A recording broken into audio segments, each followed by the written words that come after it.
Bonjour, bienvenue à tous. Donc, sans plus attendre, je vous invite à vous joindre à moi pour cette belle présentation, pour cette belle conférence. Je me présente, je suis Joanie Blais de chez Evol. Rapidement, si on fait un petit survol, qui est Evol? Evol est né de l'évolution de Femmes et Sœurs. Evol, comme on le connaît, existe depuis déjà près d'un an et demi.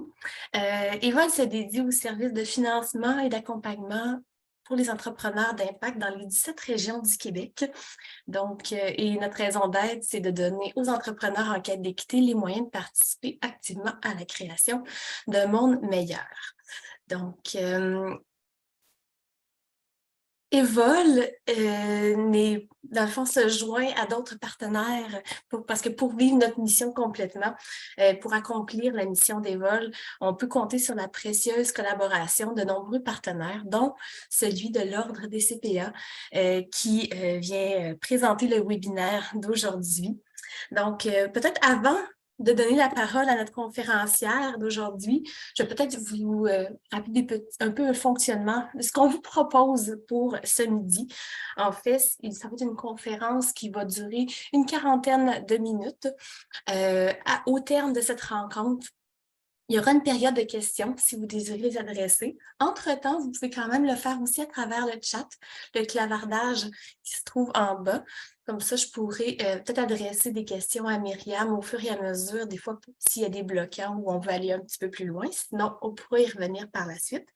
Vous voyez également que cette conférence, ce webinaire est enregistré puisque vous allez pouvoir le revoir, le voir ou le revoir sur la chaîne YouTube d'Evol au cours des prochains jours. Donc, je pense que sans plus attendre, j'aimerais vraiment donner la parole à celle qu'on désire entendre aujourd'hui pour cette conférence webinaire sur les 20 erreurs courantes en comptabilité. Il s'agit de Myriam Simires, CPA, qui est notre invitée d'honneur aujourd'hui. Donc, je te cède la parole pour une présentation dans tes mots à toi, puis je vous souhaite à tous une belle rencontre. Bonjour à tous. Merci, Joanie. Comme je disais tantôt, pas de pression quand elle m'a dit le nombre de participants. Alors, je vous remercie tous d'être là. Puis j'en profite pour remercier Evol et Laure de me permettre de vous passer cette heure-là avec vous. Donc, je me présente rapidement, Myriam Simires chez CPA. J'ai également une maîtrise en fiscalité. Donc, dans le fond, moi, j'ai fait les grands bureaux comptables et par la suite, il y a une dizaine d'années, j'ai décidé de partir une firme de consultation pour aider un peu plus les entrepreneurs directement à faire face à tous les enjeux comptables, fiscaux et financiers. Donc, j'aide dans mon portfolio de clients, j'ai autant des startups qui cherchent du financement que des entreprises qui sont là depuis un peu plus longtemps, qui cherchent plus à se structurer pour grossir. Donc, on touche un petit peu à tout. Il y a des entreprises qui sont un peu partout au Québec. Donc, ça, c'est un petit peu mon parcours. Donc, aujourd'hui, le but, ce n'est pas de faire de vous des comptables, je vous rassure tous. Le but, c'est de donner des petits... moi, j'appelle ça mes petits flags, mes petits signes pour dire je devrais peut-être me poser un peu plus de questions ou peut-être que je devrais trouver quelqu'un qui s'y connaît un peu plus que moi. Mais c'est vraiment l'objectif, c'est de dire voici ce que ça prend comme boîte à outils de départ et de vous donner un petit peu des outils pour vous permettre de naviguer un peu plus ou d'aider les entreprises avec qui vous allez travailler ou dans lesquelles vous travaillez déjà. Donc, comme disait tout à l'heure, Joanie, n'hésitez pas si vous avez des questions. Moi, ça ne me dérange pas du tout d'être interrompue pour qu'on continue l'échange. Le but, c'est vraiment d'avoir un échange et de vous permettre de partir, comme je disais, avec plusieurs outils après l'heure qu'on va passer ensemble. Donc, je vais commencer notre présentation en vous posant une question, pas en posant une question, mais en vous parlant d'un concept. Parce que souvent, quand je parle avec des entrepreneurs, ils ont l'impression de toujours savoir les bons termes, la bonne façon d'expliquer les choses. Et quand on leur pose des petites questions un peu plus détaillées, on se rend compte qu'il y a des petites nuances que souvent les gens se disent « Ah, mais c'est la même chose ». Puis en réalité, quand on parle avec un financier, ce n'est pas nécessairement la même chose. Donc, une des questions qui a été posée dans un des sondages était de savoir si les gens connaissaient la différence entre une déduction et un crédit d'impôt. Surtout que là, on est en période d'impôt, fait que c'est une belle façon de le voir. Puis, instinctivement, les gens, quand on leur pose la question, me disent « Oh oui, je sais c'est quoi la différence. » Donc, comme vous pouvez voir, 71% des gens qui ont été interrogés dans le cadre de ce sondage léger et léger pensaient savoir la différence entre un crédit d'impôt et une déduction. Mais dans les faits, quand on va un peu plus loin puis on explique la différence entre un crédit d'impôt et une déduction, on réalise que seulement 18% des répondants savaient vraiment la différence entre un crédit d'impôt et une déduction. Vous allez me dire, oui, mais ce n'est pas grave, c'est très détaillé. Effectivement, mais ça devient important quand on essaie de parler de nos chiffres, quand on essaie de parler avec un financier, qu'on parle d'un crédit d'impôt ou d'une déduction, ce n'est pas la même chose.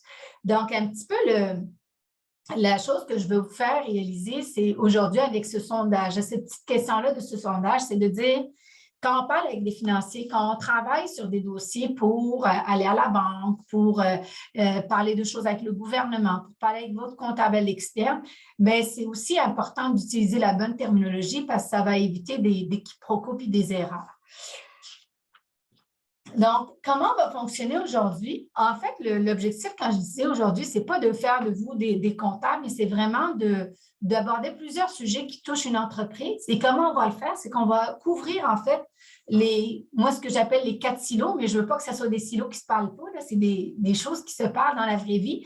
Mais on les a quand même partagés en 4 groupes, si on veut. Et pour chacun de ces pôles-là ou de ces groupes-là, nous allons aborder les 5 erreurs les plus courantes, puis on va voir pourquoi il faut éviter de faire ces choses-là. Et souvent, je vais faire des interrelations entre les 4. C'est normal parce que, comme je disais tantôt, pour moi, bien, tout va ensemble. Donc, il faut que la comptabilité va toucher à la stratégie. Ça va être la base de la stratégie financière. Mais quand on parle de stratégie financière, bien, c'est sûr qu'il y a des éléments qui vont venir toucher aussi la gestion de trésorerie. Donc,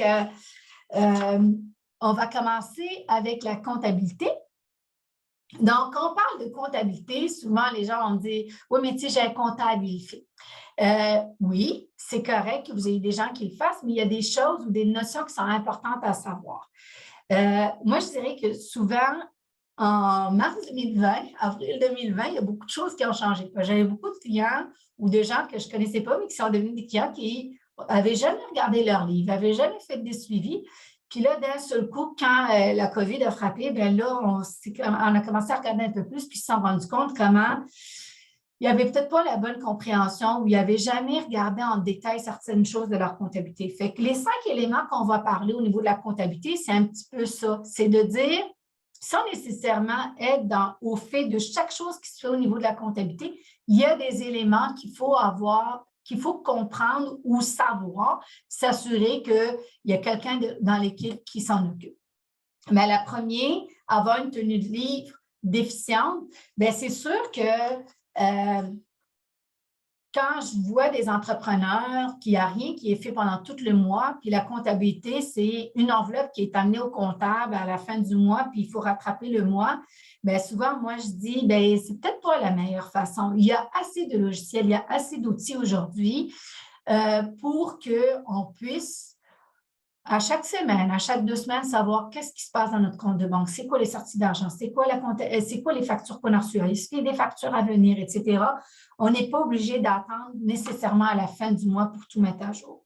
Ça, c'est le premier élément d'erreur fréquemment fait de dire, ben c'est pas grave, je l'amène à la fin du mois, puis c'est pas grave. Puis, d'attendre à la fin du mois, souvent, ça va amener une autre question qu'on va parler tout à l'heure, mais c'est qu'on ne saura pas c'est quoi vraiment que j'ai reçu dans mon mois ou pas. Mais on a besoin de le savoir sur une base courante pour savoir est-ce qu'on va être capable de faire face à tout ce qui s'en vient. Si on est dans un secteur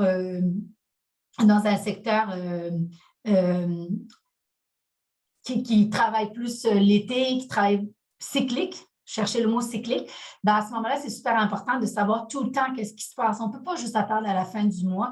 Encore là, il faut le plus possible avoir une tenue de livre qui est à jour à chaque semaine ou à chaque 2 semaines au maximum. Avoir des factures non conformes. Croyez-le ou non, il y a encore des entreprises qui n'ont pas des factures qui sont dites conformes. Ça veut dire quoi, des factures conformes? Il y a des listes qui existent sur le site de Revenu Québec avec vraiment les prérequis selon la taille, l'importance de chacune des factures. Mais à titre général, on est obligé d'avoir le nom, l'adresse, les numéros de taxes si on est inscrit, une description des services, si c'est des services qui sont des factures de plus de 200 $, le montant total avant et après taxes. Mais encore une fois, gardez en tête que si vous n'êtes jamais assuré de voir si les factures sont conformes, un petit tour sur le site de Revenu Québec, ça pourrait être une bonne idée pour s'assurer encore là que cet élément n'est pas oublié. En cas de vérification de Revenu Québec pour les taxes de vente, ça peut quand même être assez dispendieux comme coût de ne pas avoir cet élément-là qui est conforme. Puis, ce n'est pas quelque chose qu'on doit faire tout le temps. Une fois qu'on a mis nos factures de façon conforme, bien, la suite va se faire toute seule. Donc, ça vaut la peine de temps en temps d'aller faire ce petit check, comme je dis, une fois pour être sûr qu'on est bien seté. Avoir une charte de compte inadéquate.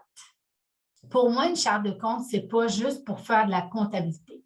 Souvent, moi, comment je le présente, c'est vous dans l'entreprise ou dans l'entreprise que vous êtes en train de regarder, c'est quoi les critères ou c'est quoi les éléments qui vont être importants?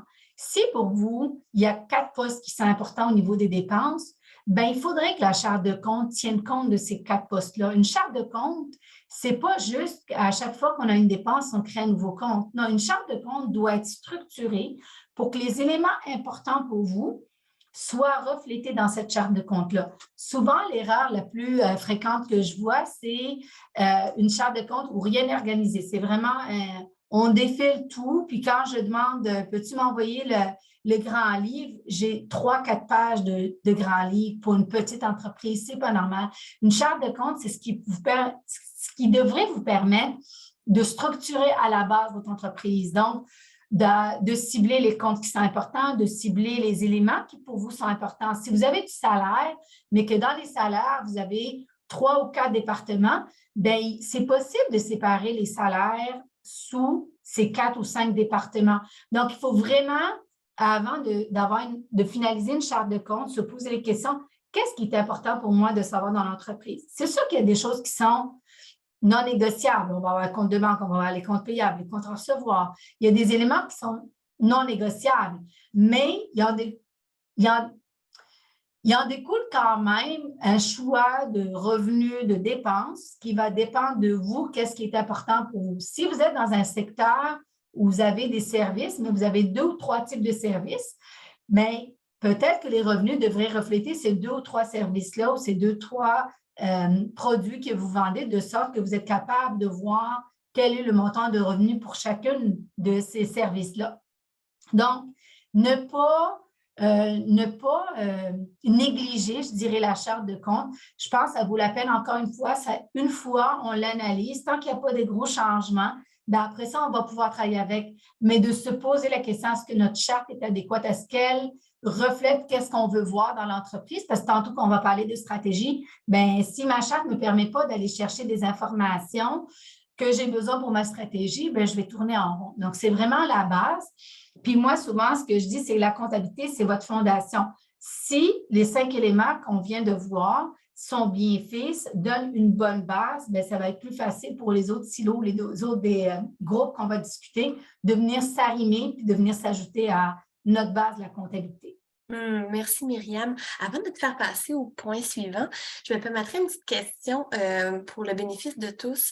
En fait, si on prend la charte, quelle serait dans le fond la différence entre une charte et les postes budgétaires? Bien, en fait, ta charte, ça inclut tous tes postes budgétaires, ça inclut tous les postes, sauf que souvent, l'erreur que je trouve, surtout dans les entreprises qui commencent, c'est que les postes budgétaires peuvent englober 2 ou 3 dépenses, mais on va mettre un compte par dépense juste parce qu'on a peur de regrouper. Donc, ta charte de compte va inclure autant tes comptes d'actifs, de passifs, ce que tu as, ce que tu dois, mais aussi tes postes budgétaires de dépenses et de revenus. c'est l'ensemble. Mais ce que je vois souvent, c'est que les postes budgétaires, au niveau des actifs passifs, ça va, mais au niveau de tout ce qui est revenus-dépenses, c'est que au lieu de se poser la question, c'est quoi cette dépense-là, puis de le mettre à l'endroit pour regrouper, pour qu'on puisse toujours avoir une vue d'ensemble facilement, bien, on dirait que cette peur-là de regrouper fait en sorte qu'on crée des comptes tout le temps. Fait que je ne sais pas si ça remplit un petit peu, si ça répond à ta question, Joanie.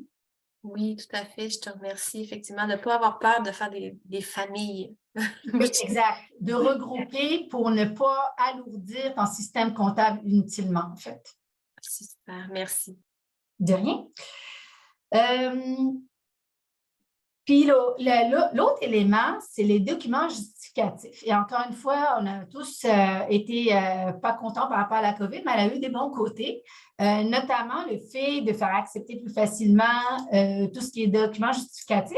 C'était déjà le cas au niveau de Revenu Québec en passant, puis Revenu Canada. C'est juste que ce n'était pas nécessairement très connu que c'était accepté d'avoir des documents justificatifs qui étaient scannés. Mais oui, vous pouvez scanner. Il y a des logiciels comptables aujourd'hui qu'on peut même enregistrer une dépense, aller mettre le justificatif en PDF et c'est accepté par les gouvernements. Donc, ça, ce que ça veut dire aussi, souvent quand je fais cette présentation-là, les gens me demandent, mais est-ce qu'il faut que je retourne en arrière? Non, il ne faut pas passer 2 mois à juste scanner les documents justificatifs des autres années. Mais je pense que de décider à un moment donné de dire, à partir d'aujourd'hui, on va tout garder électroniquement, on va scanner nos factures quand ils arrivent. Puis beaucoup de factures rentrent déjà par PDF, par courriel. Donc, ce n'est pas quelque chose qui est impossible à atteindre, mais ça permet aussi d'être mieux organisé. Si jamais on se fait vérifier, bien, c'est plus facile de retrouver des documents plutôt que de fouiller dans des filières avec plein de factures. Et souvent, ça évite aussi, en cas de catastrophe naturelle, de verglas, d'inondation, de perdre les documents. Donc, c'est beaucoup plus facile de s'assurer qu'on puisse retrouver facilement nos documents justificatifs des dépenses, etc. Donc, ça, c'est un élément qui non seulement va aider au niveau de l'efficacité, mais également de vous protéger sur le long terme. Le dernier élément au niveau de la comptabilité, c'est les conciliations bancaires.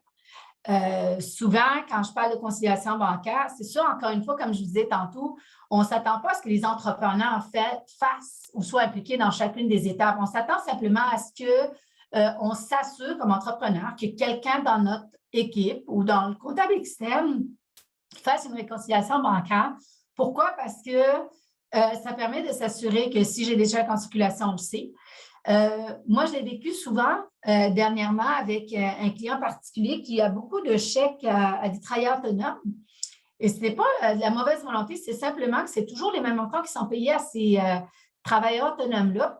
Et on s'est rendu compte qu'il y avait une personne qui avait encaissé plusieurs fois le même chèque. Sauf que si je n'avais pas fait des réconciliations bancaires assez fréquemment, on ne l'aurait pas vu, puis on n'aurait pas pu dire à ce travailleur-là, attention, là, ça fait plusieurs fois que tu encaisses le même chèque. Donc, je pense qu'une réconciliation bancaire va aussi vous permettre de voir au niveau des chèques que j'ai envoyés, est-ce qu'il y en a qui sont déjà, est-ce qu'ils ont été perdus? Pourquoi est-ce que les gens ne les encaissent pas? Est-ce que j'ai des chèques que moi j'ai reçus, mais il y a quelqu'un de l'équipe qui a oublié de les déposer? Ça aussi, ça peut arriver. On reçoit un chèque d'un client, mais il a été mis sur le côté pour le déposer à la banque, puis oups, il n'a pas été déposé. Fait que c'est vraiment une bonne façon aussi de s'assurer de voir au niveau cash, au niveau de tout ce qui est flux monétaire, où est-ce qu'on est rendu. Fait que tantôt qu'on va parler aussi de gestion de la trésorerie, bien, c'est sûr qu'une réconciliation bancaire faite encore là, pas juste une fois par mois, s'il vous plaît, là, un peu plus fréquemment, aide à s'assurer qu'on a une bonne gestion de nos flux de trésorerie par la suite. Ce qui fait un petit peu la base de tous les éléments de base que j'appelle, moi, au niveau de la comptabilité. Je ne sais pas s'il y en a qui ont quelques questions. Il y en a effectivement dans le chat parce qu'on est vraiment dans l'ère numérique, puis ça soulève des questions, peut-être comme dans le détail, mais au niveau des types de documents, dans le fond, on parle, est-ce que PDF, autant JPEG que PNG, peuvent être conformes ou on s'en tient à PDF pour des bonnes pratiques? Bien, en fait, moi, j'utilise PDF parce que c'est ce qui m'est arrivé, mais de prendre des photos du moment qu'on a une image, en fait, parce que vous allez voir, même si Revenu Québec, il y a quelques années, Revenu Québec demandait à ce qu'on envoie des papiers, des documents papier. Aujourd'hui, ça se passe tout, même avec Revenu Canada, via mon dossier en ligne aux représentants professionnels. Fait que des photos ou des PDF, c'est aussi valide quand on envoie des pièces justificatives, il n'y a pas de problème. Ah, c'est génial. Et on a une autre question également dans le chat qui mentionne, est-ce qu'il y a possibilité, dans le fond, et que ce soit conforme, d'avoir un fonctionnement qui est hybride, qu'on ait des fournisseurs, des factures de fournisseurs qui sont numérisées et d'autres qui soient papier, dans la mesure où tout est bien classé, par contre, là?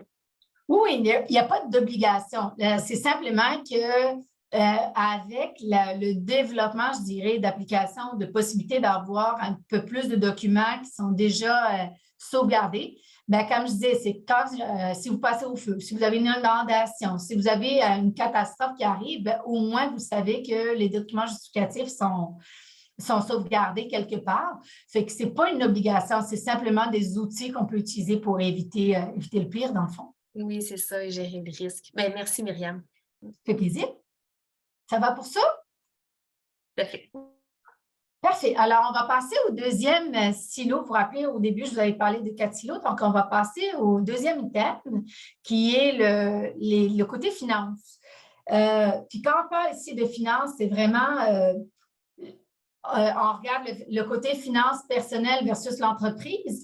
Puis vous allez voir que ça touche aussi tout ce qui est c'est les 5 items, en fait, se regroupent un petit peu, mais c'est vraiment toute la gestion de notre crédit, de nos dossiers, de comment on gère l'entreprise, mais également, quand je parle de l'entreprise, c'est de la compagnie, ou la gestion également de ses finances personnelles. Ce que je veux dire par là, la première erreur que je rencontre très fréquemment, c'est qu'un entrepreneur va toujours dire, ben, tu sais, c'est moi le boss, c'est moi, c'est mon entreprise, c'est pas grave, la poche gauche, la poche droite, je l'entends souvent, même que maintenant, je l'utilise comme image pour essayer de leur expliquer, mais tout ça pour dire que les finances de l'entreprise, ce qui se passe dans l'entreprise et ce qui se passe dans vos finances personnellement, c'est 2 choses distinctes. La preuve, c'est que votre entreprise va avoir son propre crédit, vous allez avoir votre propre crédit. Et ça va un petit peu dans l'item 2, c'est que souvent, on va se dire, ben, c'est pas grave, je vais faire l'un ou l'autre. Non, parce que vous avez besoin des 2. Si vous allez, je vous donne un exemple, faire un prêt à la BDC pour la société, ben, on va vous demander de cautionner. Si on vous demande de cautionner, votre crédit personnel est important. Donc, on ne peut jamais se dire, ben, parce que moi, je parle à ma compagnie, c'est nouveau, ben, c'est pas grave si je me laisse, tu sais, je laisse aller un petit peu mon crédit, je vais tout mettre dans la compagnie et vice-versa. Ce n'est pas une solution. Il faut absolument, quand on a une société puis qu'on est un propriétaire, un entrepreneur, il ne faut jamais oublier que vous, comme personne et votre société, c'est 2 entités, mais c'est aussi important de faire la distinction entre ce qui se passe au niveau personnel et les fonds de l'entreprise. Donc, de la même façon, si je n'ai pas encore une stabilité pour me payer un salaire de façon continue, bien, il n'y a rien qui vous empêche, par contre, d'utiliser des sommes, mais de ne pas oublier de faire les déclarations de salaire pour déclarer les DAS, s'assurer de faire un T4. Si on y va avec une formule de dividende, de faire un T5, mais de s'assurer toujours de respecter et de faire la distinction de sorte que, et au niveau de la société, au niveau personnel, on est vraiment là à jour dans les 2 côtés. Et ça découle, comme je disais tantôt, le crédit de chacun. Autant le crédit de la société que mon crédit personnel doivent être maintenus, je dirais, en parallèle. Que ce soit, comme je disais, l'exemple de tantôt de la BDC, ou que ce soit, si vous décidez d'acheter une auto, même si vous l'achetez dans la société, on va vous demander aussi de cautionner, puis on va avoir besoin de votre crédit personnel. Souvent, dans les entreprises qui partent, bien, souvent le crédit, le cautionnement au niveau personnel est toujours nécessaire, mais après quelques temps, quand l'entreprise va avoir fait son propre, rouler sa bosse, comme on dit, va avoir son propre crédit qui est développé à ce moment-là, le cautionnement personnel va être un petit peu moins présent, mais c'est rare qu'on ne l'a pas du tout. Donc, faites attention à ces 2 éléments-là. La troisième chose, quand on parle de gérer les finances et de gérer toute l'entreprise, la dernière chose, mais vraiment le dernier recours, c'est de penser que c'est une bonne idée de se financer avec les fonds du gouvernement. Quand je parle de ça, c'est que je parle que ce soit les déductions à la source, que ce soit les taxes de vente, TPS, TVQ. Ces fonds-là ne vous appartiennent pas. Vous agissez comme intermédiaire pour le gouvernement. Au niveau des déductions à la source, vous payez le revenu, le salaire net à vos employés, mais la différentielle, il va au gouvernement. Vous ne pouvez pas vous dire « Ah, ben c'est pas grave, je vais remettre mes déductions à la source plus tard, parce que j'ai besoin d'argent. » Ça coûte excessivement cher de faire ça, que ce soit avec les déductions à la source, que ce soit avec les TPS TVQ, les remises de TPS TVQ. Ces fonds-là que vous recevez de vos clients ou des employés quand vous mettez le net seulement, les pénalités, en plus des intérêts qui s'appliquent, sont extrêmement chères et ça ne vous aidera pas éventuellement si vous voulez aller chercher des prêts parce que vous devez, à chaque fois que vous faites un prêt, que ce soit avec la BDC, que ce soit avec des regroupements comme PME Montréal, le CDL, même Evol, si je ne me trompe pas, souvent, on va vous demander une attestation de Revenu Québec qui prouve que vous avez toutes vos remises à jour. Fait qu'imaginez si vous pensez « Ah, ben je vais me financer avec ça », puis là, éventuellement, vous travaillez sur un projet de financement, mais que vous ne pouvez pas avoir votre attestation, bien là, vous aiderez pas. Donc, moi, souvent, je dis, c'est beaucoup mieux quand on part une entreprise de négocier dès le départ. Puis je sais que c'est compliqué, mais c'est possible de le faire, de négocier une marge de crédit, d'avoir des éléments qui sont en place quand ça va bien, ne pas attendre d'être pris à la gorge, que d'aller se financer avec les DAS, avec la TPS-TVQ. Je ne connais pas un client qui s'en est sorti en faisant ça parce que ça va finir par être une roue qui tourne. Et comme je disais tantôt, les pénalités à intérêt sont tellement élevées. On parle parfois de pénalités de 25 %. Fait que c'est impossible d'arriver là. Une marge, même si elle vous coûte 10 % va coûter moins cher que ces frais-là.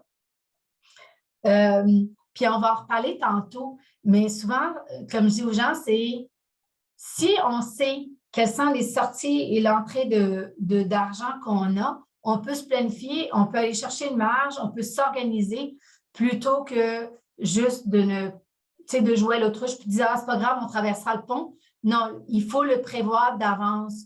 Une marge de crédit est toujours plus facile à mettre en place dans une compagnie qui va bien, qui n'en a pas besoin, que dans une compagnie qui est déjà sur un espèce pas de respirateur, mais qui en a besoin pour demain matin. Donc, gardez ça en tête. L'autre erreur qu'on fait au niveau finance générale, c'est de ne pas comprendre ses états financiers. Encore là, je l'ai vu souvent avec l'arrivée du COVID, avec tous les programmes qui ont été mis en place, qu'on parlait de la SUC, qu'on parlait du compte d'urgence, le CEUC ou le CIBA, c'est que les entrepreneurs, souvent, faisaient confiance aux comptables, disaient « Ah, bien, tout se file, là, la petite roue tourne, tout va bien. » Mais quand on leur demandait « Mais as-tu des états financiers? À quoi ressemblent tes comptes payables, tes comptes recevables? » Bien, souvent, ce petit côté-là de comprendre que voulaient dire les chiffres sur un état financier, bien, on voit que les gens ne sont jamais rendus à ce point-là. Et comme je disais souvent à certains clients qui m'avaient approché pour les subventions, c'est important ne serait-ce que de savoir combien me coûtent mes employés, combien me coûte mon loyer, combien ça me coûte de frais fixes pour chaque mois pour savoir là, à quoi je dois faire face comme engagement. C'est des chiffres qui sont importants. Combien je facture à chaque mois? C'est des éléments qui sont importants. Puis si on ne prend jamais le temps de regarder ses états financiers, que ce soit sur une base trimestrielle, mensuelle ou même annuelle, annuel, c'est le minimum, mais sur une base trimestrielle, sur une base mensuelle, c'est un must. Il faut passer par là pour avoir une bonne compréhension de sa compagnie. Souvent, je me fais dire « Oui, mais tu sais, moi, mon comptable, il me rencontre une fois par année, il me donne mes états financiers, je les signe, il me donne ma déclaration. » Mais ce n'est pas parce que le comptable ne vous offre pas la porte de poser des questions que vous êtes obligé de ne pas en poser. Moi, souvent, je dis aux gens, bien, c'est correct, mais les choses changent. Puis aujourd'hui, on est rendu dans un monde où vous devez savoir ce que vous avez. Donc, prenez le temps de poser les questions. Puis si votre comptable qui prépare ça n'est pas capable de vous répondre, bien, peut-être que vous n'êtes pas la bonne personne, mais vous devez prendre le contrôle de votre entreprise puis savoir ce qui se passe dans votre entreprise. Donc, assurez-vous de bien comprendre. Quand je pose une question à un actionnaire, par exemple, de dire « Est-ce que tu as des avances avec ta compagnie? » Puis il me dit « Ben, je ne sais pas. » C'est pas normal. Vous devez savoir ce que vous devez ou ce que la compagnie vous doit. C'est un élément primordial, selon moi.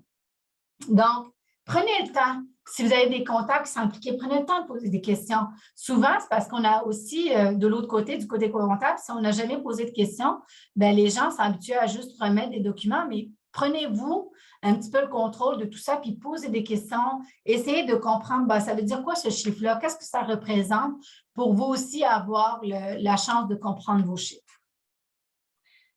Le dernier item au niveau de la finance, bien, on l'a un petit peu abordé au fur et à mesure, mais c'est l'application dans la gestion financière.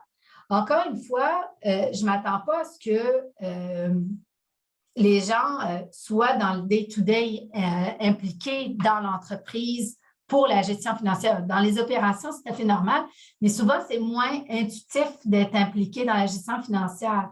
Mais il y a moyen de savoir ce qui se passe, ne serait-ce que moi, je dis souvent à mes clients, vous n'êtes pas obligé d'être là à tous les jours, d'aller regarder le compte de banque. Aller voir le compte de banque, ça ne veut pas dire qu'on est impliqué dans la gestion financière. Ça pourrait être une espèce de formule que vous développez avec la personne qui fait la comptabilité pour dire, bien, j'aimerais ça au minimum par mois savoir que le prochain mois, voici les comptes à recevoir que j'ai, voici les comptes à payer, voici combien j'ai dans le compte de banque, c'est quoi mes frais fixes.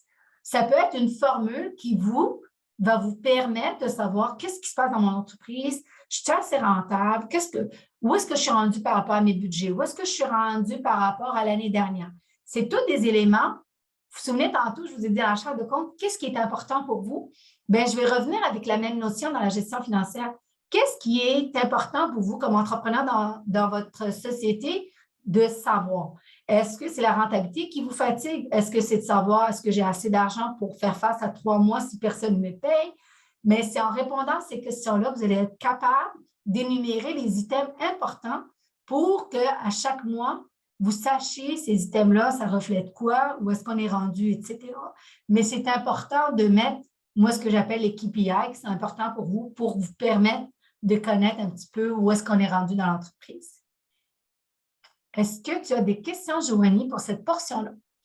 Non, je pense que c'était très, très clair. Sinon, il y a pas de problème. Là, si vous avez des questions qui soulèvent, gardez-les, prenez-les en note, puis on pourra y revenir à la fin. Fait que, il n'y a pas de problème, Myriam. On va pouvoir poursuivre. Merci à toi. De rien. Alors, on va passer au côté gestion de trésorerie. Donc, la question de gestion de trésorerie, dans le fond, c'est la gestion de l'argent. C'est la gestion de l'argent. Donc, qu'est-ce qu'on doit éviter de faire? Bien, on doit éviter de se dire ah, c'est pas grave, je suis gênée d'appeler mon client pour lui dire de me payer, donc il va finir par me payer. Non, il faut arrêter cette mentalité-là. C'est sûr que si j'envoie une facture aujourd'hui, je n'enverrai pas un suivi à mon client demain si je lui donne 30 jours pour me payer. Mais mon point ici, c'est de dire, il faut qu'on arrête de dire, ben, je suis une petite entreprise, c'est un gros client, je suis mal à l'aise de le déranger. En fait, c'est qu'il faut, quand on charge un client des frais, on a rendu un service, donc c'est normal de s'attendre à ce qu'on se fasse payer. Puis, c'est aussi important de se faire respecter dans les délais puis dans les engagements qu'on prend. Si vous n'envoyez pas ce que vous êtes engagé à livrer dans les délais, votre client va vous appeler et va vous faire un suivi. Donc, de la même façon, quand j'envoie une facture, c'est normal que je m'attende à ce que les gens me payent dans les délais qu'on s'est entendu. Donc, il faut enlever cette peur-là de toujours faire des suivis puis de se dire, est-ce que c'est correct que je fasse un suivi ou pas?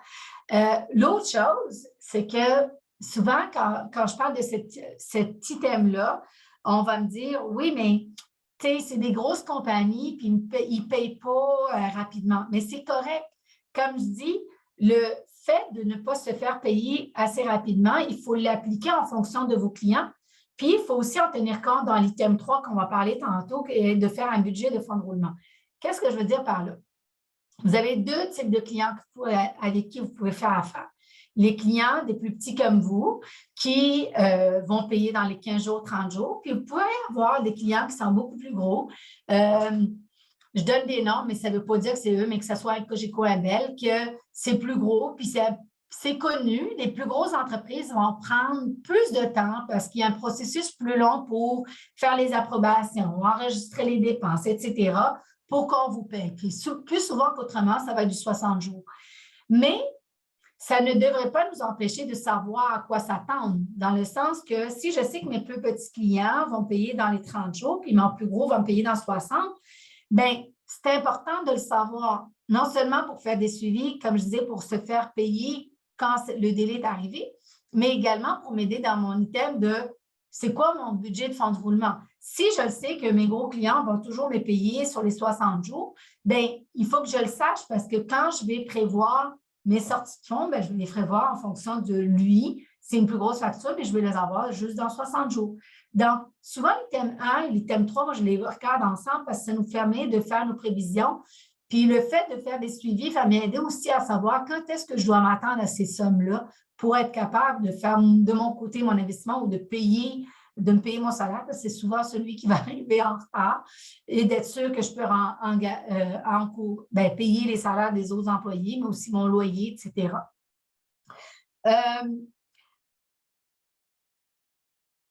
Je vais juste regarder mes notes pour être sûre, j'ai couvert les 2 ou 3 items que j'avais. Puis l'autre élément dans le fonds de roulement aussi, c'est que, vous vous souvenez, tantôt, je vous ai dit, bien, quand on sait qu'il y a une période un peu plus creuse, ça va être plus difficile, qu'on parlait dans les items de la comptabilité, bien, c'est important aussi, quand je fais mes prévisions, si je sais que ça va être la période un peu plus creuse, mais que je sais que j'ai de l'argent, bien, c'est là que c'est important de travailler pour avoir une marge de crédit en place au lieu de se financer avec les déductions à la source puis les taxes, comme on disait tantôt.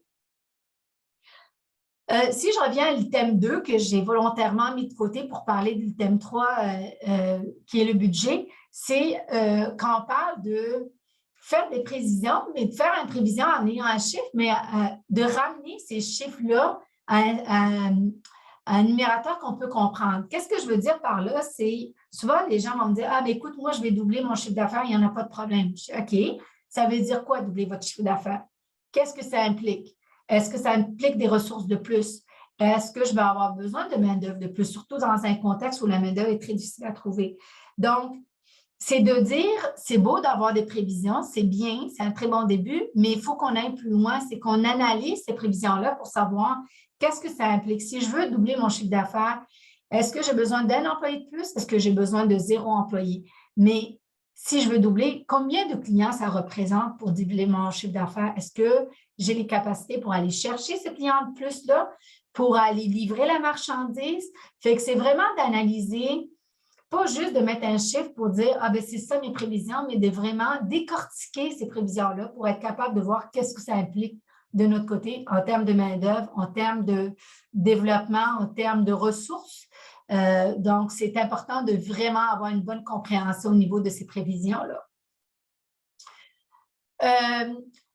Les 2 autres items, quand on parle de gestion de trésorerie, qui sont des erreurs fréquentes, c'est on a reçu 2, 3 factures de grands clients, encore une fois, puis on se dit, bien, au lieu d'aller à la banque, de financer mes équipements, je vais juste les financer avec mon cash flow court terme. Encore là, c'est une erreur parce que habituellement, mes équipements, exemple, mes équipements, c'est ordinateur, un bureau pour un employé, puis une chaise. Fait que je le sais qu'à chaque fois que j'engage un nouvel employé, ça prend un ordinateur, un écran ou 2, une table, une chaise, bien, ça prend un budget. Mettons qu'on arrive avec un chiffre de, je donne un chiffre rond, 4 000 $. À chaque fois que je recrute quelqu'un, ça me coûte 4 000 $. Bien, ce n'est pas logique de se dire, parce que j'ai l'argent dans mon compte de banque, le 4 000 $, je vais le payer cash à chaque fois. Parce que si encore là, je suis dans une entreprise cyclique, quand je vais arriver dans une période plus creuse, c'est là que j'ai besoin de mon 4 000 $ qui était dans mon compte de banque.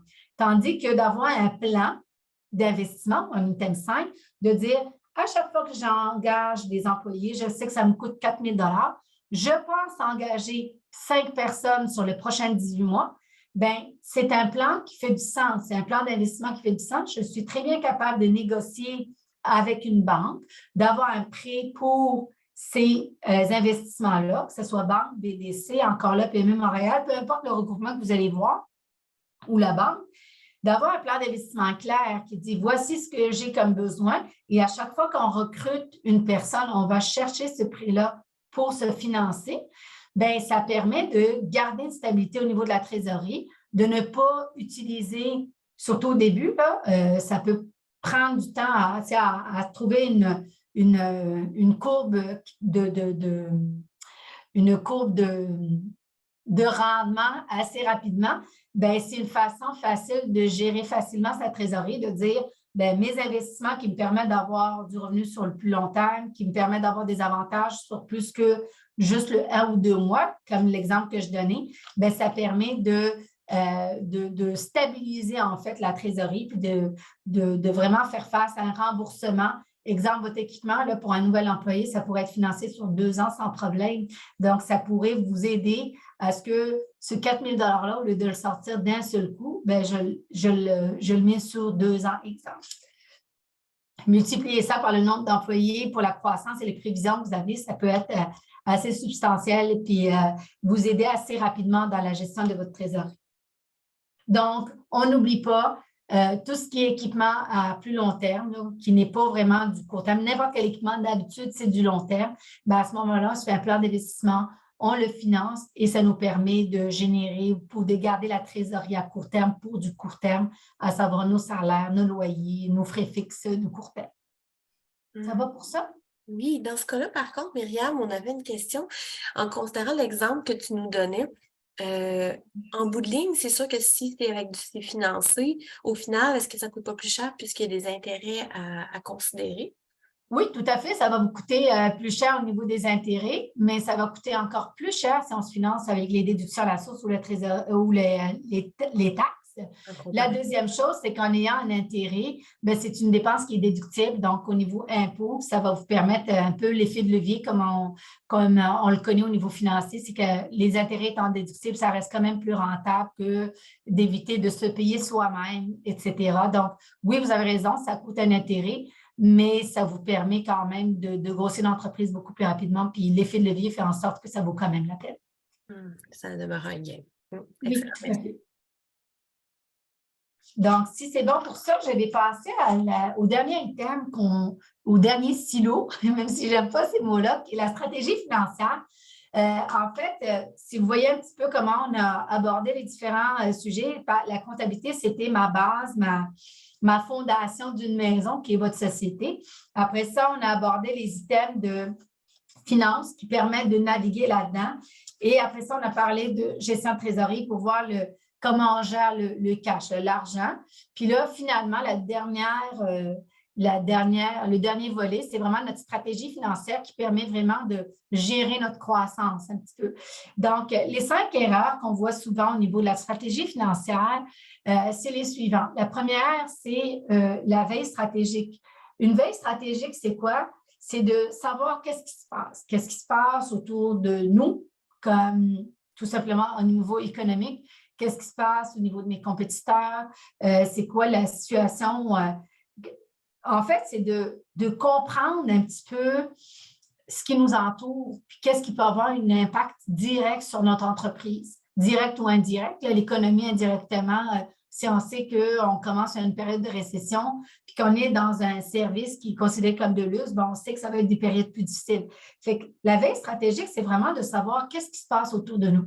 Puis, aujourd'hui, c'est plus facile de savoir tout ce qui se passe autour parce qu'on a plein de regroupements qui existent, que ce soit des regroupements d'entrepreneurs, des conférences ou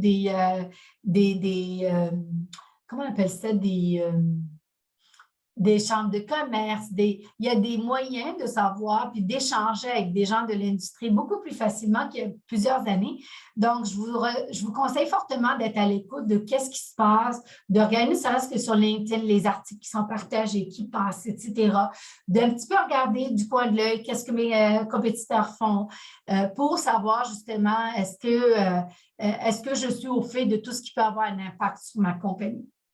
Le deuxième item, c'est de savoir et connaître ces produits et services qui sont profitables. Souvent, je donne un exemple vécu d'une entreprise qui était tellement convaincue parce que les analyses se faisaient très globales et ils n'ont jamais pris la peine de regarder vraiment. Vous vous souvenez tantôt qu'on a parlé de charte comptable dans le premier sujet qu'on avait abordé. Je vous avais dit, assurez-vous d'avoir un regroupement ou des items qui ressortent parce que ça vous parle, puis c'est des éléments sur lesquels vous voulez savoir qu'est-ce qui se passe. Bien, dans un de mes clients, les produits et services n'étaient pas séparés entre l'utilisation qui a été faite ou les ventes qui étaient faites dans une partie de cette entreprise-là et tout le reste. C'était considéré vraiment accessoire comme produit.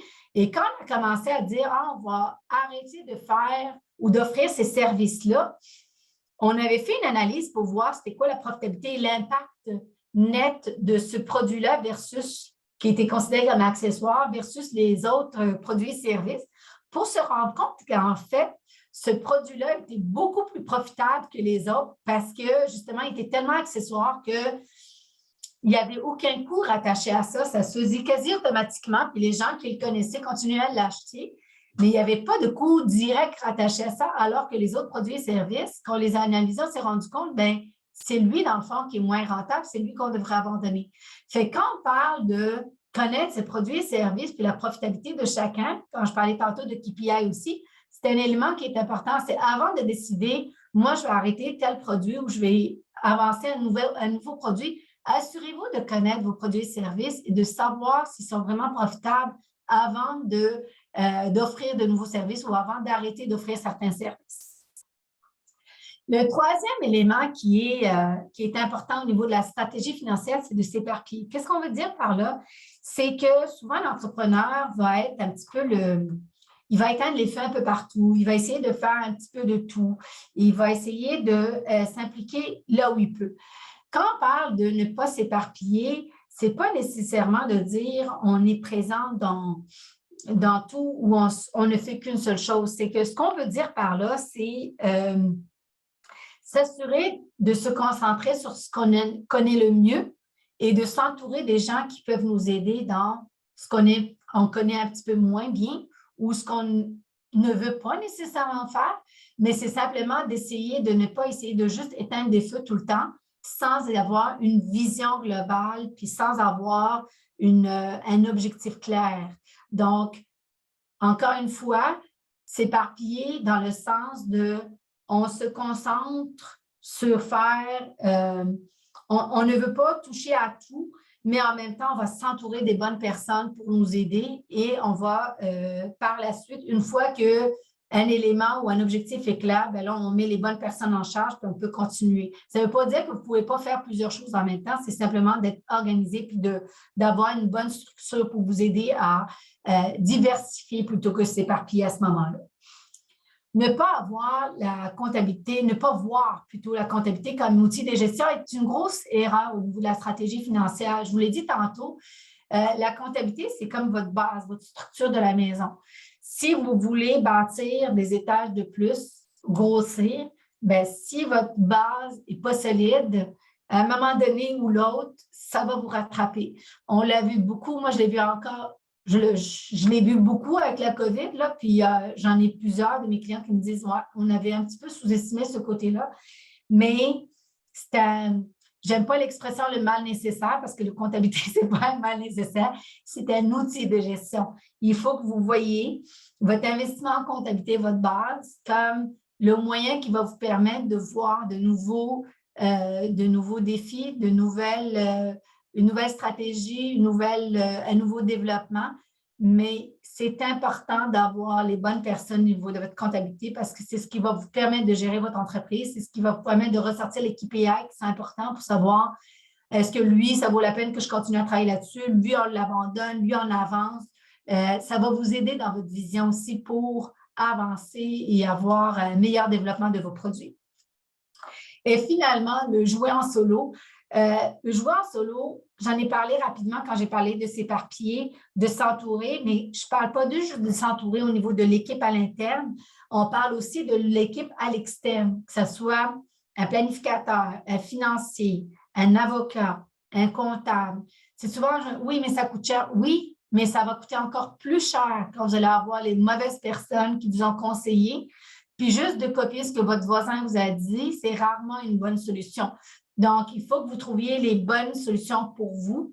Souvent, on va me dire, oui, mais tu sais, un avocat, c'est en envers. Oui, mais il y a des façons de faire les choses autrement.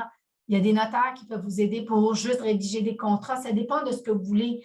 Mais imaginez-vous embarquer des gens sans avoir des contrats en bonne et due forme. Si vous faites voler vos idées, vous n'êtes pas plus avancé, vous allez vous retrouver dans d'autres types de problèmes. Donc, gardez en tête que s'il y a des spécialistes, s'il y a des gens qui font qui peuvent amener un outil de plus pour vous aider à être mieux structuré, de vous protéger, que ce soit financièrement ou légalement, bien, ça va être très important de vous entourer les bonnes personnes.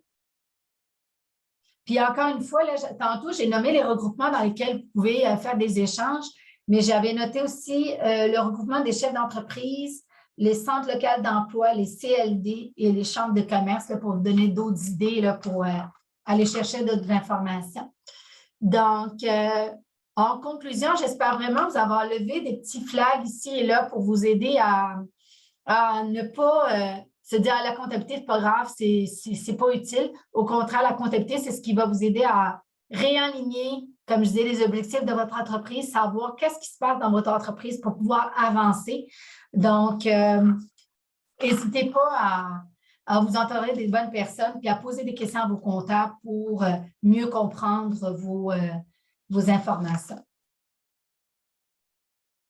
Joanie, moi, je suis prête s'il y a des questions. J'avais une petite... Oui. Certainement. Dans un premier temps, merci beaucoup, Myriam, pour cette présentation claire. Ça a fait effectivement ressortir un peu d'animation dans le chat. Entre autres, si on revient, quand tu nous parlais de la gestion de la trésorerie, plus précisément de l'erreur à éviter de dépenser sans faire de plan d'investissement, on avait une question de Nathalie qui disait, peut-on utiliser le plan d'investissement pour du développement de produits? Bien, oui, tout à fait. Si on sait que notre développement de produits implique un plan d'investissement parce que ça prend des items A, B, C, tout à fait, il faut que ça aille ensemble. La pire erreur, c'est de faire un plan d'investissement parce que c'est une équipe qui le fait, puis le plan stratégique pour le développement des produits parce que c'est une autre équipe qui le fait. Mais il faut que tout ça se parle. Vous vous souvenez, tantôt, je vous ai dit, je les sépare en stylo, mais souvent, j'ai fait des références en comptabilité, gestion de trésorerie.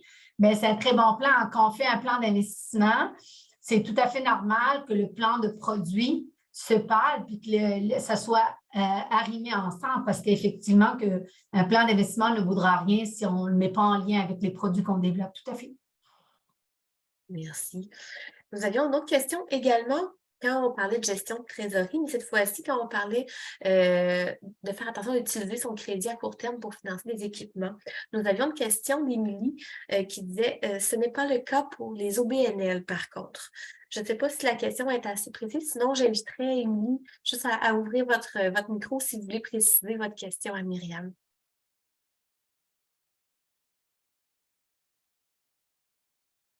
Je ne sais pas si c'est possible pour vous. Mais en fait, moi, je vais peut-être renchérir. Moi, je travaille avec des OBNL, puis je sais que ce n'est pas facile nécessairement d'aller chercher du financement, mais peut-être que ça s'implique moins parce que c'est des donations qui peuvent être liées directement à des investissements. Mais l'objectif ici, c'est de dire si j'ai justement des dons, même dans un cas d'une OBNL, qui est visé pour un investissement, bien pour moi, c'est du financement pour l'investissement qui s'en vient.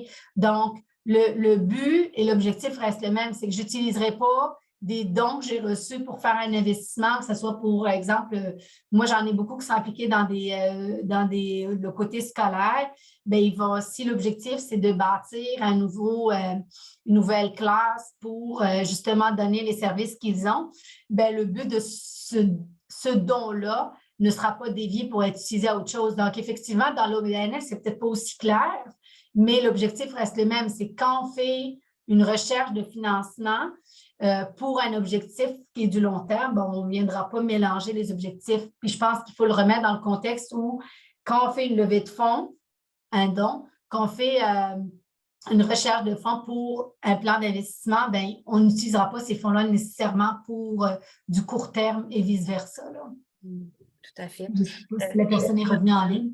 Oui, il a pu, dans le fond, m'apporter une précision par écrit. Elle disait que c'était surtout par rapport aux intérêts au crédit d'impôt. OK. Ben, je ne sais pas si j'ai clarifié avec le point que je viens d'amener, mais oui, nos BNL va avoir des crédits d'impôt. Oui, nos BNL dans leur déclaration d'impôt, doivent spécifier qu'est-ce qui est à long terme pour leurs investissements. Mais encore là, je pense que oui, dans une OBL, c'est au BNL, c'est un peu différent, mais je pense que le principe reste quand même le même, là. Tout à fait. Bien, merci de la réponse.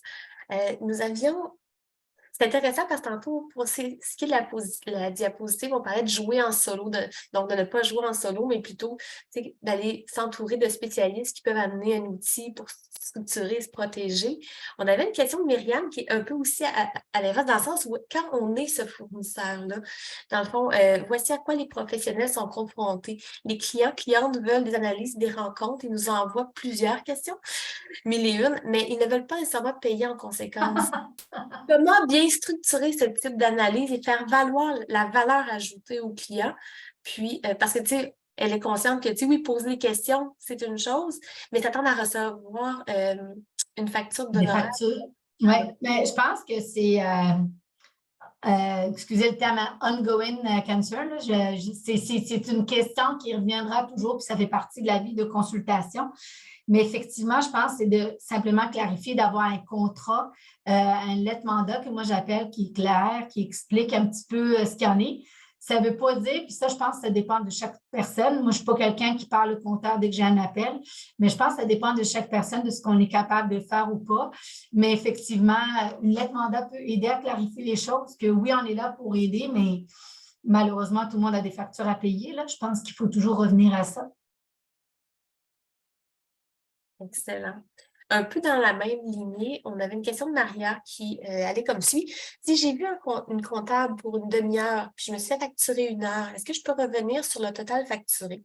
En fait, il y a eu de plus un retard de 15 minutes, donc par rapport à ce qui a été reçu. On parle dans le cas d'une nouvelle entrepreneur là, qui est en affaires depuis 1 an et demi. Mais en fait, je pense qu'il faut revenir à la mandat. Je le disais tantôt, je pense que c'est très important, peu importe le fournisseur de services avec qui vous travaillez, d'avoir une lettre qui explique vraiment qu'est-ce que vous payez, quels sont les services qui sont donnés. C'est très important. En tout cas, moi, je parle pour les CPA. On se doit d'avoir une lettre mandat pour tout service qu'on offre, de clarifier pourquoi on charge. Donc, je pense qu'il faut simplement clarifier les choses dès le départ puis s'assurer qu'on sache pourquoi. Si on est chargé pour des heures ou du travail qui n'a pas été fait, oui, tout à fait, on peut revenir poser des questions. Là. Mais je pense que ça part du principe d'avoir vraiment des lettres très claires de à quoi on s'engage, à quoi s'attendre comme frais, puis c'est quoi les services offerts. Excellent. Mais en fait, peut-être pour terminer, parce que je vois qu'il est 59, j'irai avec une dernière question. En fait, c'est plutôt de voir si tu as des recommandations, Myriam. On a vraiment des gens dans l'audience, vraiment des entrepreneurs qui sont motivés et qui veulent apprendre et développer leurs compétences. On se demandait, est-ce qu'il existe des livres, des références que tu pourrais nous suggérer pour les compagnies incorporées? Oh mon Dieu! Est-ce que tu as des favoris, des coups de cœur? Des livres? Non, je n'ai pas de livres. Je sais que il y a des cours qui sont donnés, que ce soit par l'ordre, que ce soit aussi simple que quelque chose de base. Ça va être très de base, mais c'est un point de départ. Okay? Ça ne sera pas un objectif ultime, mais je sais que Revenu Québec a développé aussi des outils de travail et pour les entrepreneurs qui partent à leur compte. Je vous dirais, peut-être pas vous restreindre à ça parce que c'est de base, mais ça serait un bon point de départ pour au moins savoir à quoi s'attendre comme entrepreneur. Parce que souvent, on va me dire, oui, mais j'ai fait telle déclaration parce que les gens ne se rendent pas compte, là, quand on a une entreprise, on a des déductions à la source, on a le texte TPS TVQ, on a les déclarations annuelles, on a les déclarations d'impôts. Fait que tout ça commence à être beaucoup, puis comme comptable, souvent quand on l'explique aux clients, c'est comme, ah oui, tout ça, oui, alors que nous, on est habitués avec nous-mêmes de faire juste une déclaration d'impôt une fois par année. Donc, peut-être que la référence de Revenu Québec comme point de départ, ça serait bon. Puis après ça, vous avez, que ce soit à l'ordre des CPA, que ce soit au niveau des universités, vous avez souvent des cours qui sont donnés pour des cours de base de comptabilité. Sinon, je sais qu'il y a les commissions scolaires qui offrent aussi parfois des cours de compréhension générale que vous pouvez regarder pour certains sujets. Donc, je te dirais, à brûle pour point, c'est ce que j'ai comme idée.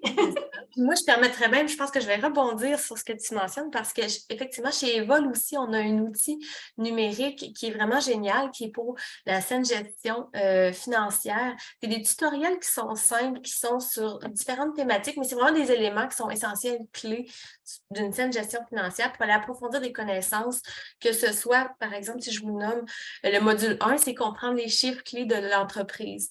Le 2 serait gérer un budget et liquidité, déterminer un coût de revient, etc. C'est vraiment des tutoriels que vous pouvez faire dans l'ordre, dans le désordre, aller chercher ce que vous avez besoin. Je l'ai ajouté dans le clavardage si vous voulez aller faire le tour. Effectivement, puis je pense qu'il y en a de plus en plus de ces tutoriels-là qu'on peut utiliser pour commencer une compréhension, puis après ça, on peut pointer vers quelque chose de plus précis. Mais bon point, Joanie, effectivement, que ce soit avec Evol ou il y a d'autres organismes qui en offrent, mais je pense qu'effectivement, ça peut être un bon point de départ. Oui, dans l'écosystème, il y a quand même différents outils, tout à fait. Donc, je vois l'heure défiler et je pense que c'est vraiment une thématique qui vient interpeller. On l'a vu, hein, on a eu 190 inscriptions, vraiment aussi un gros taux de participation aujourd'hui. Je tiens à remercier énormément Myriam. Bien, écoutez, je vais vous remercier tout le monde. On a vraiment, je pense, perdu Joanie, à moins qu'elle revienne. Mais sinon, bien, écoutez, merci à tous, puis au plaisir de vous recroiser, puis je vous souhaite bonne chance dans vos projets et dans votre entreprise. Merci beaucoup. Bonne journée tout le monde. Merci. Au revoir.